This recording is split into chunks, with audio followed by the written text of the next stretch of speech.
Bonsoir et bienvenue dans Au Quotidien. Et au quotidien, la suite en ce mardi 4 février à la présentation ce soir de votre journal, Laure Girard. Bonsoir Laure. Bonsoir Alexandre, bonsoir à tous. L'invité de votre journal ce soir. Naïs Venanzi, responsable du refuge SPA d'Ivry-l'Évêque, qui dresse le bilan 2024 des adoptions au refuge. Et dans la suite, les conseils lecture. Anne-Sophie Thuard sera avec nous, elle nous parle de ses coups de cœur littéraires. Des conseils, pourquoi pas, à emmener en vacances, si vous avez la chance d'en avoir. Mais tout de suite, on passe à l'actu du jour.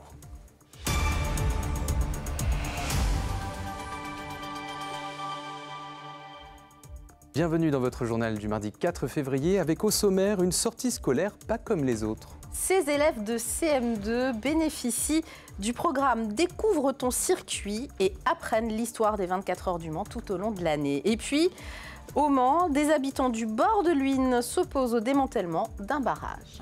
Mais on ouvre ce journal avec l'événement de ce début d'année, Laure. Le match entre le Mans FC et le PSG a lieu ce mardi à 21h10. Si vous n'êtes pas sur place, vous pouvez le voir à la télé, sur France 2 ou beIN Sport. Et sinon, il y aura beaucoup de Sartois au stade ce soir. 25 000 personnes sont attendues. Surtout privilégiez les transports en commun pour vous rendre sur place, si vous le pouvez.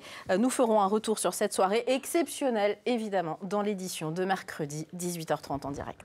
On le disait dans le sommaire, une sortie scolaire pas comme les autres pour les élèves de CM2 de l'école Clairefontaine du Mans. Ils ont pu découvrir les coulisses et l'histoire du circuit des 24 heures du Mans dans le cadre du programme Découvre ton circuit, partenariat entre la ville du Mans et l'ACO. De quoi en savoir plus sur ce patrimoine local, Alexandre Ferrer. Ces élèves de CM2 font une demi-journée de cours sur le circuit des 24 heures du Mans. Ici, les enfants apprennent à quoi sont dues les 24 heures du Mans et comment sont-elles nées en immersion. Que les enfants de la ville du Mans puissent découvrir le circuit, c'est quand même quelque chose qui est presque normal. Enfin, c'est logique qu'on ne passe pas à côté de ça. Donc il y a eu tout un travail de fait auprès de l'ACO pour permettre justement l'accueil de ces enfants et la découverte de toutes ces infrastructures qui est le musée et son circuit. Une visite scolaire inscrite dans un programme intitulé Découvre ton circuit. Chaque année, une classe d'école est sélectionnée par la ville du Mans pour participer à cette découverte. On a quand même de la chance, quand même nous de nos jours, pouvoir aller au circuit avec notre école, c'est quand même une belle expérience. On a de la chance de faire Visiguit et tu veux dire. Voilà. Un site patrimonial sartois reconnu internationalement. La visite du circuit automobile apparaît comme une évidence pour cet enseignant. Il y a 2 ans, j'avais fait un sondage dans un autre projet et je m'étais rendu compte que j'avais quasiment très peu d'élèves qui connaissaient le circuit, qui connaissaient le musée, qui connaissaient les 24 heures en eux-mêmes. Donc là, effectivement, ça... Voilà, autant effectivement à l'école, on les emmène au musée, dans les musées de la ville du Mans, on les emmène ça peut être à la cathédrale, voir l'ancienne gallo-romaine, et que le circuit, finalement, jamais. Donc c'est effectivement ce projet-là, et de ce côté-là, est top pour eux. Pour plus d'immersion, ces 25 élèves assisteront pendant une journée aux 24 heures du Mans 2025, en juin prochain. Ça fait partie du grand circuit des 24 heures. On reste sur le circuit, mais on se projette début juillet pour Le Mans Classique. Et on connaît les artistes qui vont se produire en concert lors de l'événement dédié aux voitures anciennes. C'est d'ailleurs une nouveauté cette année, les concerts. Le vendredi 4 juillet, en tête d'affiche parmi d'autres concerts, Kavinsky, auteur-compositeur du tube Night Call, qui va ambiancer la grande scène du circuit. Et le samedi 5 juillet, place au pape de la musique disco-électro, Céron. La billetterie et le programme sont sur lemansclassique.fr. Ça s'annonce très festif. Au Mans, des habitants du bord de l'Huisne s'opposent au démantèlement d'un barrage. Celui de Pontlieu qui devrait entrer prochainement dans une phase active de travaux. Les riverains ont peur des conséquences qu'engendrerait ce démantèlement sur la faune, la flore et sur la sécurité de leur habitation. Les explications avec Colin Ancel. Vivre au Mans, sur les bords de l'Huisne en ce moment, ce n'est pas un long fleuve tranquille pour ces riverains. En cause, le démantèlement annoncé du barrage de Pontlieu qui provoque certaines craintes. Potentiellement, des gens vont pouvoir pénétrer de jardin en jardin parce que le niveau va être beaucoup plus bas. Il y a beaucoup de craintes des riverains qu'au niveau sécurité, au niveau de l'accessibilité aussi à l'eau. On ne pourra plus jouir de la rivière comme on le fait, soit pour la pêche, soit pour la navigation, le canoë, la barque, etc. Ça fait plus de 50 ans que j'habite ici, donc la rivière, je la connais par cœur. Il y a eu quelques années, le barrage avait cédé, le niveau d'eau avait baissé. on s'est retrouvé pendant 3 ans sans poissons. Et notre crainte, c'est qu'on recommence. Contacté, Marcel Mortreau, délégué à l'eau et l'assainissement, à la gestion des cours d'eau et à la prévention des risques majeurs pour Le Mans Métropole, explique que ce démantèlement va justement favoriser la circulation des poissons puisqu'il n'y aura plus d'obstacles et que l'huile gardera 2 mètres de profondeur au milieu de son lit. Construit entre les 11e et 12e siècles, le barrage de Pontlieu est vétuste. Son clapet ne fonctionne plus depuis plusieurs années. Et tout cela fait partie d'un vaste projet de modernisation pour participer à la continuité écologique des cours d'eau. Projet déjà voté, lancé à l'EPO et qui s'apprête à rentrer dans une phase active de travaux à Pontlieu. Seulement, certains riverains n'auraient pas été bien informés. Je l'ai su grâce au voisinage qui m'ont interpellé en me disant écoutez, il y a une réunion, est-ce que vous y allez ? J'ai écouté, j'ai pas de courrier. Voilà, donc ça m'a un peu surprise. J'y suis quand même allée, mais à une autre réunion, il y en avait plusieurs. Ensuite, au questionnement qu'on avait lors de cette réunion, je me suis permise d'envoyer des mails parce que justement la personne s'est proposée qu'on puisse envoyer des mails en fait justement pour avoir des réponses à nos questionnements. Et j'ai rarement eu de réponses concrètes en fait. Une 5e réunion publique aura lieu ce vendredi 7 février à 18h30 à la salle Henri Barbin. Les riverains ont lancé une pétition et espèrent pouvoir échanger sur d'autres projets alternatifs pour préserver leur quiétude au bord de l'eau. Un sujet de société, adapter les entreprises au changement climatique. C'était l'objet d'une table ronde organisée par la CCI Le Mans-Sarthe et la fondation MMA Entrepreneurs du Futur jeudi dernier. L'objectif, mieux comprendre les enjeux du dérèglement climatique sur l'activité économique et aborder des solutions concrètes grâce à des entreprises locales qui, elles, s'adaptent. Une quarantaine d'entrepreneurs sont venus assister à cette rencontre, animée par des experts. Pour l'élu de la commission environnement à la CCI, Hervé Brija, l'intérêt n'est pas d'être dans le punitif, mais dans le factuel. On l'écoute. On a des entreprises qui sont bien avancées, je dirais, dans l'organisation, et c'est pour ça qu'on les a invités d'ailleurs à venir s'exprimer pour nous présenter leurs projets et comment ils les ont menés. L'idée, c'est de faire passer le message au plus grand nombre qui n'ont pas, eux, franchi ce pas concernant, et puis de pouvoir par l'exemplarité leur montrer que ça marche, que c'est pas forcément des gros investissements, mais c'est surtout intéressant parce que financièrement ça permet d'être un peu plus rentable et on fait du bien à la planète. Et je pense que c'est un sujet concernant, on n'a pas envie de laisser une planète à nos enfants ou nos petits-enfants qui soit invivable. On passe tout de suite à l'invité de notre journal, Naïs Vénanzi, responsable du refuge SPA d'Ivry-l'Évêque. Merci d'être avec nous, Naïs. Le bilan 2024 au niveau national est inquiétant pour la Société protectrice des animaux. Moins d'adoptions dans les centres et aussi un peu plus de signalements pour maltraitance. Est-ce que c'est quelque chose que vous constatez à Ivry-l'Évêque ? Oui, on suit la tendance nationale, nous, effectivement, sur le territoire. C'est-à-dire que nous faisons moins d'adoptions, c'est un fait. Mais c'est lié aussi au nombre d'entrées que nous avons vu aussi en baisse l'année dernière. Par exemple, on a fait une quarantaine d'adoptions chiens en moins et c'est à mettre en corrélation avec une quarantaine d'entrées en moins. Alors, probablement, puisque c'est comme ça qu'on l'analyse, nous, en local. Nous hébergeons des chiens qui restent plus longtemps, en fait, qui ont un temps de séjour plus long, puisque ce sont forcément des loulous qui plaisent moins, qui ont un physique... Ils sont souvent un petit peu plus âgés aussi. Oui, plus âgés, et puis victimes de la mode. On va tomber dans le cliché du chien dérivé du staff, de la tête carrée. Je souris quand je dis ça. Et du berger belge malinois que nous avons aussi en très, très grande quantité au sein de nos locaux. Alors, on parle de la situation économique des familles. Il faut dire qu'au niveau national, il y a 6,4% d'adoptions en moins au niveau des chiens. Là, on parle surtout des chiens. Les chats, c'est moins prégnant. La situation économique des gens aujourd'hui aussi qui pose question. Ça peut être compliqué de subvenir aux besoins économiquement d'un animal. Alors, ça peut rentrer de toute façon. Ça doit rentrer, je serais tentée de vous dire, dans le choix. Avant de réfléchir à une adoption. Exactement. Les gens doivent se poser les bonnes questions. Ai-je les moyens ? Comment je fais pour les vacances ? Est-ce que s'il arrive un accident, un pépin, est-ce que j'ai suffisamment les reins solides pour pouvoir assumer financièrement ? Effectivement, donc il y a beaucoup de demandes d'abandon qui vont dans ce sens-là, demandes de prise en charge, pour être honnête, avec toute autre raison que nous entendons au quotidien. Ouais. L'idée, c'est de rappeler aux gens que quand on adopte un chien, on doit être responsable de son chien. Ça n'est pas un objet, c'est un animal. Donc l'achat compulsif pour les anniversaires, par exemple, des enfants, on évite, c'est ça ? Exactement, tout comme pour Noël, voilà. On évite aussi. Et puis être victime de la mode, en la matière, c'est vraiment pas une bonne idée. Vous parliez des staffs américains, des malinois. Il y a trop d'adoptions de ce type de race aujourd'hui ? Il y a trop de demandes. Et en soi, je serais tentée de vous dire, heureusement qu'il y a des personnes qui viennent chez nous pour adopter ces chiens-là. Mais il faut se poser, vous le disiez tout à l'heure, les bonnes questions avant d'adopter un animal. animal, est-ce que j'ai le temps à lui consacrer? Est-ce que j'ai le temps? Ça n'est pas un jouet. Merci de le repréciser, c'est tout à fait ça. Je le dis. Et certaines races de chiens, comme le malinois, ont besoin de beaucoup de stimulation. Alors, pas uniquement physique, hein, il y a aussi besoin de les dépenser mentalement, de leur créer de l'occupation, en fait, pour qu'ils dépensent leur énergie au quotidien. C'est pas une balade, quand on a un husky, un malinois ou un staff, c'est pas une balade qu'on fait une fois par semaine. C'est quotidiennement, en fait, qu'il faut l'envisager. Et on peut entendre que certaines personnes n'aient pas le temps. Personnellement, nous, on en parle souvent entre nous, on n'a pas forcément, nous, le temps, même en travaillant sur place, d'avoir ce genre de chien-là. Donc, il faut se poser les bonnes questions avant de décider d'en adopter un. Et c'est aussi pour ça que beaucoup de ces chiens sont abandonnés, puisqu'ils ne trouvent pas, justement, la famille ne fait pas ce qu'il faut au quotidien. Les chats, c'est plus stable. Oui, et puis, il y a des campagnes de stérilisation régulièrement que vous faites à la SPA d'Ivry-l'Évêque également. Alors, nous et d'autres associations aussi sur le territoire qui font un travail formidable en termes de sensibilisation et de logistique sur le terrain en pratiquant des campagnes de stérilisation. Mais il y a beaucoup de demandes d'adoption chat. Nous, on en fait plus en 2024 par rapport à 2023. Donc, on remercie nos adoptants et nos sympathisants qui partagent nos messages de communication. Mais effectivement, voilà, les chats ne subissent pas, on va dire, les mêmes dommages qu'aux chiens. Quand même. Mais oui, on en a quand même. Évidemment, on voit des images du refuge d'Ivry-l'Évêque. Depuis quelques années, la gendarmerie, les services de l'État travaillent beaucoup avec les associations comme la SPA.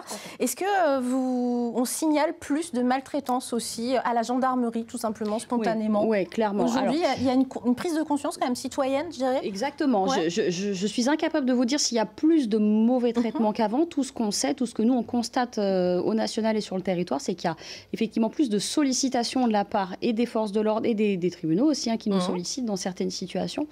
Donc c'est vrai qu'on est appelé maintenant plusieurs fois par mois pour, alors sans aller jusqu'au retrait ou à ce qu'on appelle la réquisition judiciaire, mais une simple sollicitation ou une demande de sensibilisation, d'intervention chez des particuliers, c'est quelque chose qu'on a plusieurs fois par mois. Ouais. Vous avez besoin de bénévoles en ce moment? Alors, selon les missions, oui, toujours. Oui. Pour nous aider à l'entretien le matin, filer un petit coup de main à l'équipe pour l'entretien, le nourrissage, les soins des chenilles et des chatteries, toujours. Et prendre le relais l'après-midi sur les balades de chiens, le côté plus récréatif, on va dire. Si vous voulez aller voir des petits loulous à adopter, des chats, des chiens, allez sur la-spa.fr. Et sinon, on rappelle les heures d'ouverture et l'adresse du refuge d'Ivry-l'Évêque. Évidemment. Donc, nous sommes ouverts tous les après-midi du lundi au dimanche, fermés le jeudi, 14h15, 17h30. Et l'adresse, donc, c'est route de Changé à Ivry-l'Évêque. Merci Naïs Venanzi d'être venue nous parler de nos amis les animaux. Merci.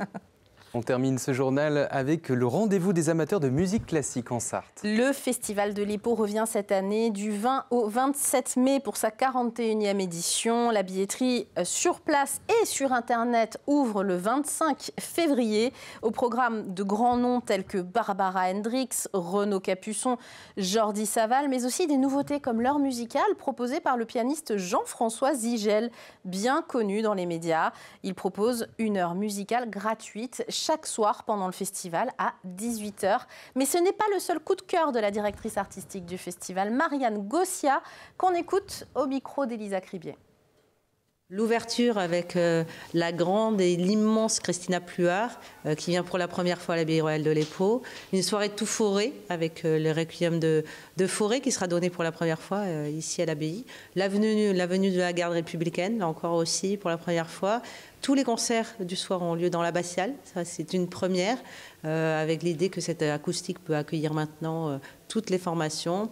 Évidemment, voilà, je dirais qu'il n'y a que des temps forts, presque pendant le festival, la découverte de très jeunes talents dans les midis musicaux, et puis 2 soirées d'after ultra festives. C'est la fin de cette édition. Dans la suite d'Au quotidien, Laure Girard reçoit Anne-Sophie Thuard, gérante de la librairie Thuard au Mans. Après une courte page de pub et de météo, à tout de suite.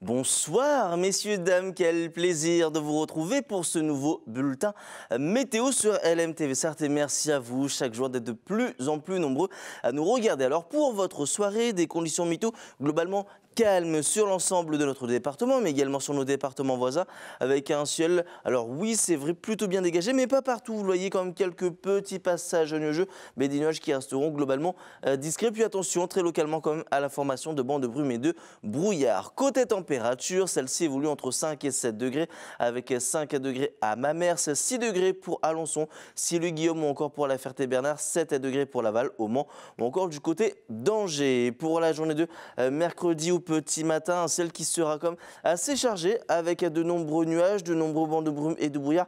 Très localement, une ou deux petites averses à la clé. Donc prenez avec vous votre parapluie, vous risquez d'en avoir besoin comme au petit matin. Côté température, celle-ci évolue entre 3 et 5 degrés. C'est vrai qu'on est loin des gelées matinales qu'on a eues en ce début de semaine. 3 degrés pour Alençon, Laval ou encore à Cieux-le-Guillaume, 4 degrés au Mans, 5 degrés pour la Chapelle-aux-Choux ou encore du côté de Saint-Calais. Alors pour la suite de votre journée, le temps, bonne nouvelle, sera quand même propice aux activités en extérieur avec, vous le voyez, des éclaircies. Alors parfois un ciel un petit peu plus voilé, des températures entre 8 et 10 degrés, des températures qui repasseront même un petit peu au-dessus des normales de saison.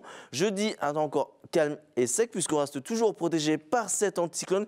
Malheureusement, pour la journée de vendredi, ça devrait commencer à se dégrader avec le retour des perturbations, des nuages un petit peu plus nombreux, quelques averses également au programme, mais au vu de cette échéance, on affinera tout ça lors d'un prochain bulletin météo. Je vous souhaite, messieurs, dames, de passer une très bonne soirée et une bonne suite des programmes.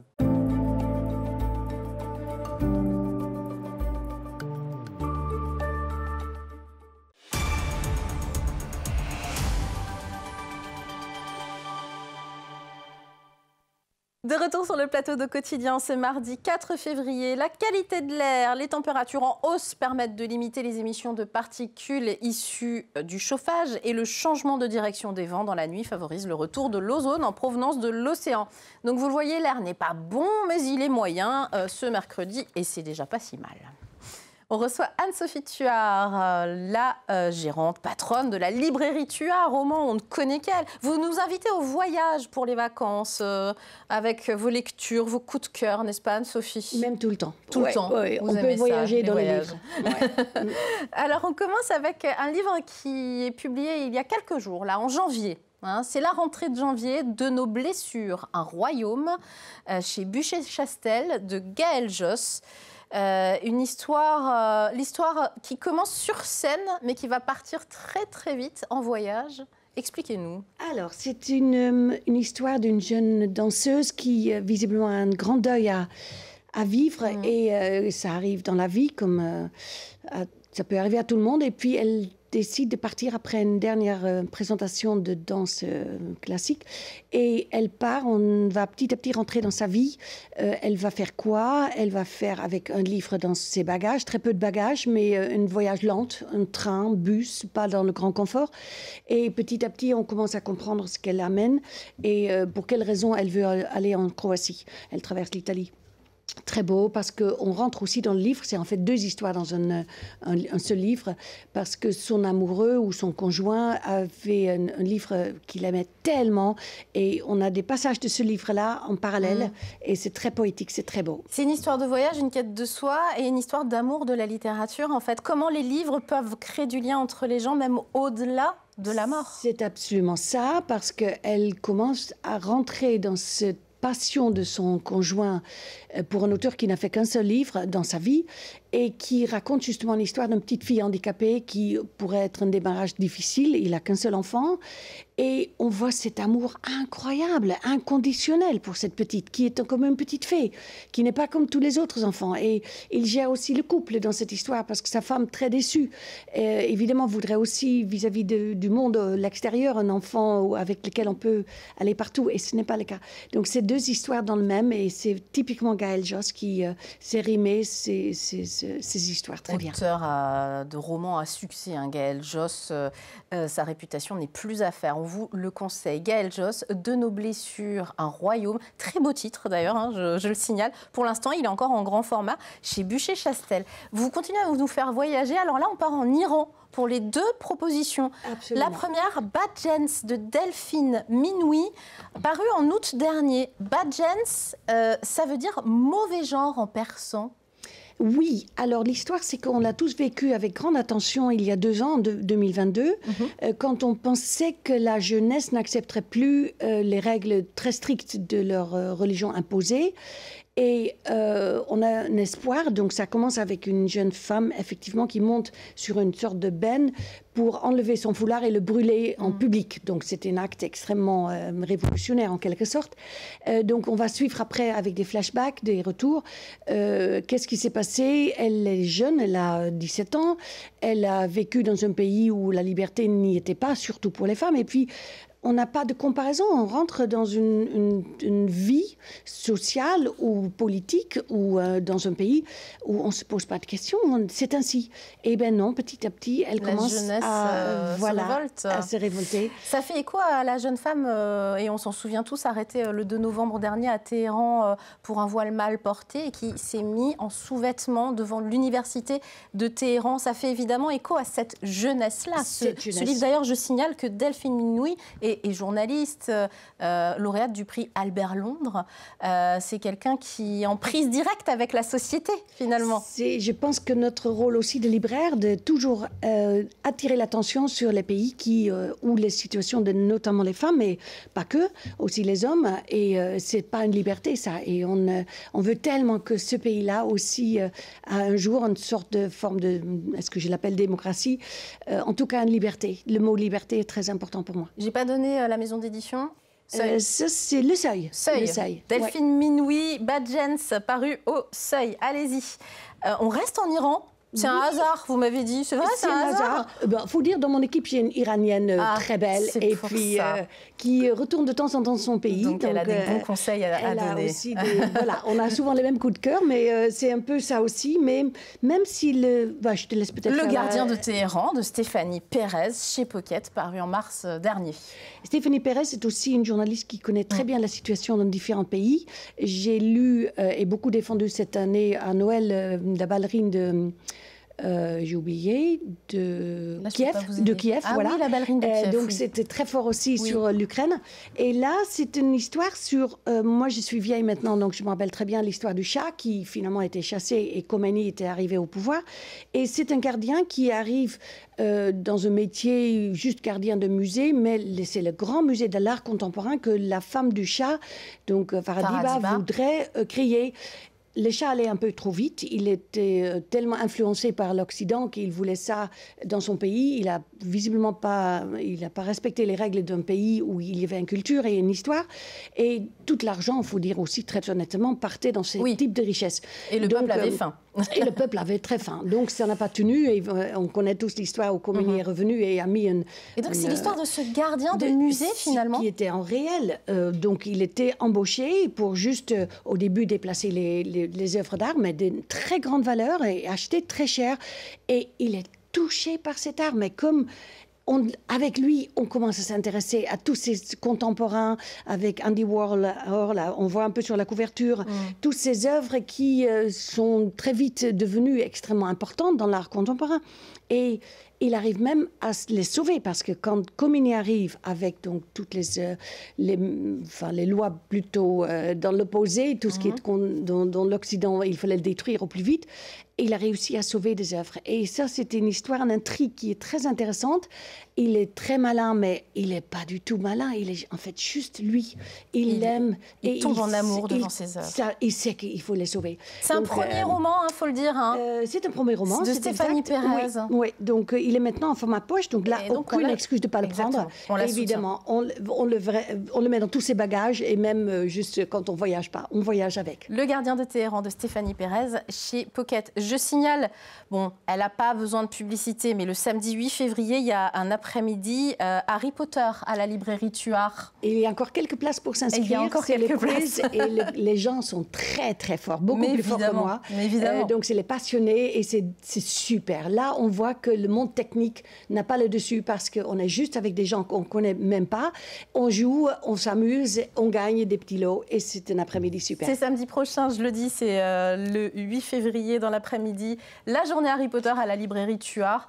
Merci Anne-Sophie Tuard d'être venue nous partager votre passion des livres que l'on partage. Merci alors. On joue sur LMTV le vendredi 28 février, le samedi 1er et le dimanche 2 mars. C'est le Salon des vins et de la gastronomie à Lénier-Saint-Gervais.